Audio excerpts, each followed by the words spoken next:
Astrologer Lalit Mohan Joshi channel में आप सबका स्वागत है। दोस्तों, आज बात करेंगे कि अपने घर का सुख किसकी किस्मत में होता है, और अगर योग थोड़े होते हुए भी अगर किसी को अपने घर का सुख नहीं मिल पा रहा हो तो उसके लिए क्या उपाय करने चाहिए। तो दोस्तों, किसी की भी कुंडली में उसका मंगल, उसका चंद्रमा और उसकी कर्क राशि, ये तीन चीजें अगर मजबूत हैं, कर्क राशि दूषित ना हो किसी भी तरीके से, कर्क राशि मूल त्रिकोण में हो या कर्क राशि केंद्र में हो, मंगल और चंद्रमा बहुत ही ज़्यादा अच्छे हों, मजबूत स्थिति में हो, किसी भी बुरे ग्रह की के साथ युति बना के ना बैठे हों, तो ऐसी स्थिति में जातक को पैतृक संपत्ति का मिल पाना एक तरीके से 100% कन्फर्म होता है। और अपने घर का सुख भी, चाहे पैतृक संपत्ति हो या खुद का बनाया हुआ घर हो, उसका सुख वो भोग पाता है। आप लोगों ने कई लोगों को ऐसे देखा होगा जो कि कई शहरों में उनके पास अपने घर हैं और काफ़ी आलीशान घर हैं, लेकिन इसके बावजूद भी वो उस घर पे कभी रह नहीं पाते हैं, या कभी 6 महीने में एक बार चले गए, 2 महीने में एक बार चले गए, 2-3 दिन के लिए। इस तरीके से वो उन मतलब तमाम घर होने के बाद भी वो उन घरों का सुख नहीं भोग पाते हैं।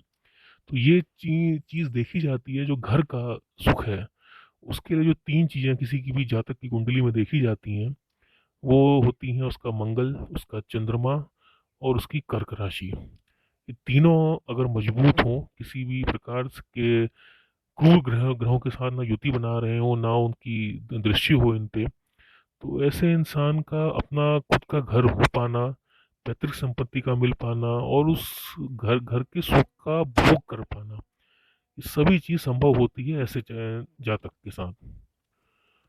दोस्तों, अब बात करेंगे उपाय की, कि अगर किसी को अपना घर बनाना चाह रहा हो लेकिन फिर भी उसकी इच्छा पूर्ति नहीं हो पा रही हो, तो ऐसी स्थिति में क्या करना चाहिए। लेकिन इससे पहले कि मैं उपाय बताऊं, मैं एक बार अपने दर्शकों को कहना चाहूँगा कि कुंडली में ग्रह का योग होना चाहिए। भले ही कमजोर हो, भले ही दूषित हो, लेकिन ग्रह का योग जातक की कुंडली में होना चाहिए। ये उपाय करके वो योग बन नहीं जाते हैं, लेकिन अगर योग किसी भी प्रकार, किसी भी वजह से अगर कमजोर हो रहा हो या उसमें कुछ कमियां आ रही हो, तो उसको निकालने का प्रयास ये जो प्रयोग होते हैं ये जरूर कर देते हैं। तो उसी में मैं आज दो दो प्रयोग आज बताऊंगा। पहला प्रयोग तो ये है कि जो जातक जिसको अपना घर बनाना है, वो कहीं से भी नीम की लकड़ी का इंतजाम करे और उस नीम की लकड़ी से एक सुंदर सा घर, छोटा सा, ज़्यादा बड़ा नहीं, उसको बनाए। ये एक अनुभूत प्रयोग है जो मैं बता रहा हूँ। और छोटा सा घर एक उसको बनाइए, उसको नीम की लकड़ी से स्वयं बनाइए अपने हाथ से, ऐसा नहीं कि किसी को पैसा देकर किसी और से बनवा लिया। अपने हाथ से बनाए और जितना संभव हो उस घर को सजाएं। और उसके इसके बाद शनिवार के दिन, किसी भी शनिवार को, चाहे वो शुक्ल पक्ष का शनिवार हो या कृष्ण पक्ष का, किसी भी शनिवार को जाके वो किसी छोटे बच्चे को खेलने के लिए दे दे। और अगर छोटा बच्चा उपलब्ध ना हो तो ये वही नीम से बना हुआ जो घर है, नीम की लकड़ी से बना हुआ जो घर है, उसको किसी मंदिर में दान दे दे किसी भी शनिवार को, चाहे वो शुक्ल पक्ष का हो या वो कृष्ण पक्ष का हो। ये एक अनुभूत प्रयोग है जो मैंने पिछले कई सालों में कई बार इस्तेमाल किया है, और इसके जो परिणाम मेरे को मिले हैं वो आशा के अनुरूप ही मिले हैं। अगर कुछ प्रतिशत मैं अपने केसों को छोड़ दूं जिसमें सफलता नहीं मिली आशा के अनुरूप, तो अदरवाइज 90% केसों में इसमें सफलता मेरे को मिली है। मैंने जितने भी जातकों को अपना ये उपाय बताया है, उनको जरूर सफलता मिली है, लेकिन शर्त यही है कि कुंडली में घर घर का योग होना चाहिए। ये उपाय जो हैं वो घर के योग को और ज़्यादा ताकत देते हैं, मजबूती देते हैं, लेकिन ऐसा नहीं है कि वो इन योगों का निर्माण कर देते हैं। जातक की कुंडली में घर होना चाहिए, घर बनाने का योग होना चाहिए, घर का सुख होना चाहिए, भले ही वो कमजोर हो। उस कमजोर को जो ये ताकत, ये उपाय दे देते हैं, लेकिन योग होना चाहिए, तो ये उपाय जरूर काम काम करेंगे। और मेरा मेरा खुद का अनुभूत प्रयोग है ये, और मैंने कई अपने क्लाइंट्स पे ये इस्तेमाल किया है। और हर हर बार जो सफलता मिली, हर बार तो खैर सफलता नहीं मिली है, लेकिन उसके बाद भी कई 90% केसों में लगभग हमें सफलता मिली है इस उपाय से। दूसरा प्रयोग दोस्तों इसमें है कि एक किसी भी शुक्ल पक्ष के प्रथम मंगलवार को एक हनुमान जी की पताका ले लें जो लाल रंग की हो, और साइज़ अपने अनुसार आप जो भी तय कर लें, क्योंकि मंगलवार का दिन है और श्री राम जी उसके देवता हैं। तो इसीलिए किसी भी मंगलवार, शुक्ल पक्ष के प्रथम मंगलवार को ये हनुमान जी की पताका किसी भी मंदिर में दान दे दें।